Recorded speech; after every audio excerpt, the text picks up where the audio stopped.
Mr. Serrano. Thank you, Mr. Chairman. Welcome, Mr. Director. Sir? Prior to asking you a couple of questions, I just want to ask you something. Does the FBI still continue the practice of bringing new agents to the Holocaust Museum? Yes, sir.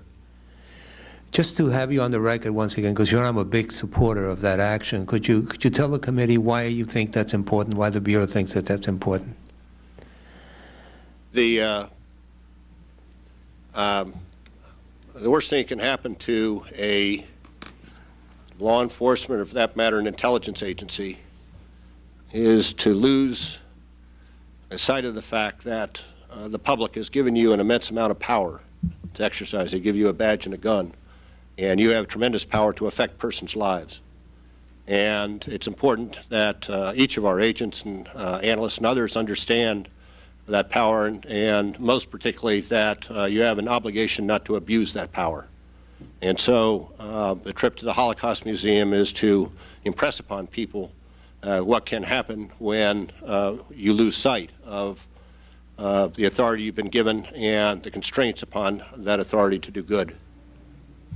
Well, I thank you. I thank you for that statement, and I wanted to put you on the record again because I think it's really something that is very, very important and something that I commend you for. In past hearings, I've asked you about the focus. Let me just check on one thing, if I might.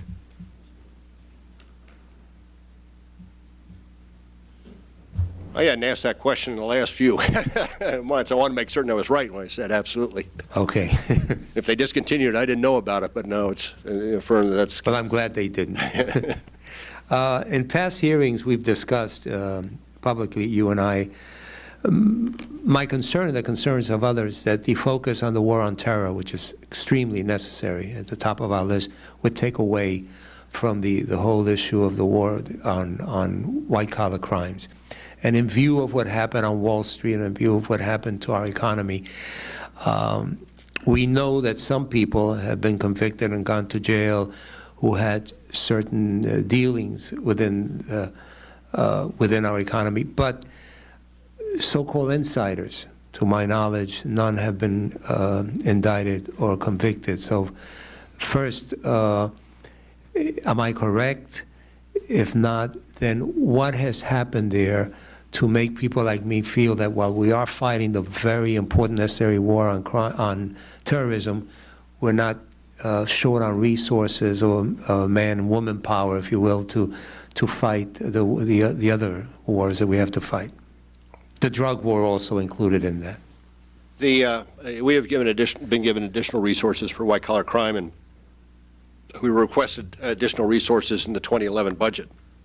But we have probably close to, last I saw is 2,900 and some. I'm sure up to at least 3,000 or over in terms of just mortgage fraud cases. This is not talking about corporation fraud, securities fraud, other fraud, just in mortgage fraud cases. Now, our effort has been to identify those cases, but we've had to triage those cases. Many of them have losses in addition to $1 million. And we have taken the most serious cases and are running with the most serious cases. We have set up a number of working groups and task forces around the country to enlist state and local both support, but also in triaging the cases, attempting to get state and local law enforcement to follow up on cases that we don't have the resources to meet and to track those. We would like to be doing more, but the fact of the matter is there's so many out there that we can't reach all of them. We have been very successful in the cases we have brought, and we have brought cases against insiders.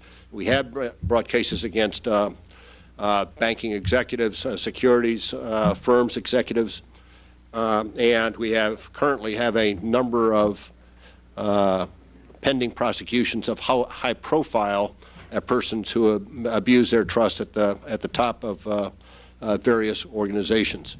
I would be happy to give you more of a breakdown of the number of indictments, and number of persons, and what we have done. I cannot tell you that that we are able to do all we would want. We do have to triage, but it is much like that which we saw immediately after 2001, 2002, when we had a series of corporate cases, WorldCom, HealthCom, Enron, where we had a substantial challenge to get through those cases in the same way we're going through these cases now. So when you say you wish you could do more, is that because there's so much out there that it's hard to keep up with all of it, which is a terrible sign, or is it a shortage of resources? It's a shortage of resources. We can use many more forensic accountants. I can use far more agents who have spent time on Wall Street and know Wall Street, but have done well. I mean, have the good agents from Wall Street yeah. know Wall Street. I got worried for a minute that you help. And we do have a number of those. They help to prosecute them because they know the ins and outs. It always is a question of resources, and I think we're making a substantial dent in the workload. But yes, it's always a question of resources.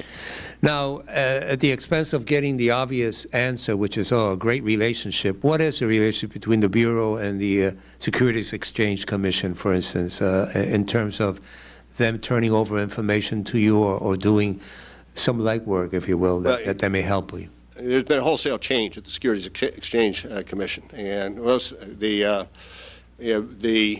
individuals that come over to take over the investigative side of the Securities Exchange Commission are former assistant United States attorneys who have worked well with the FBI over the years, with whom we have both we and the department have a very close relationship. I have not.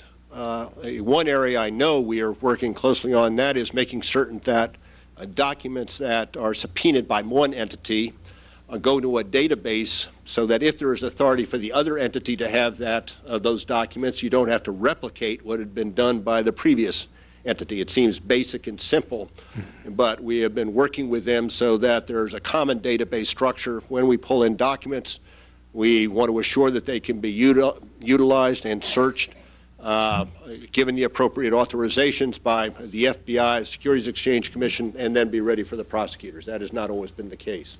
That's just a small example of an area we're working on to make certain that we coordinate our civil on their side and our criminal activities.